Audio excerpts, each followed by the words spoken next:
ragazzi, bentornati sul mio canale. Io sono Marisol, per chi non lo sapesse, e vorrei farvi vedere alcuni dei trucchi che mi sono arrivati da Beautybay, un ordine che ho fatto qualche giorno fa. Eccoli qua! Quando li ho visti ho detto oh mio Dio, erano tantissimi e bellissimi. Comunque, sono stata anche molto, diciamo, soddisfatta per il fatto che comunque ci hanno messo pochissimi giorni, tipo 5 giorni ad arrivarmi a casa, e rispetto a magari una volta che mi è successo di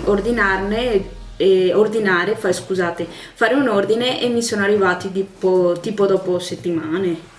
Niente, allora io pensavo di fare un trucco tendente al colore blu metallico, viola metallico. Questa sarebbe stata la mia idea.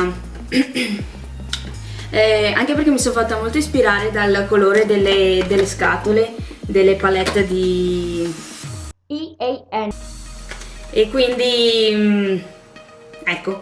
Allora, io vi ricordo di iscrivervi al mio canale se non l'avete ancora fatto, e di seguirmi su Instagram.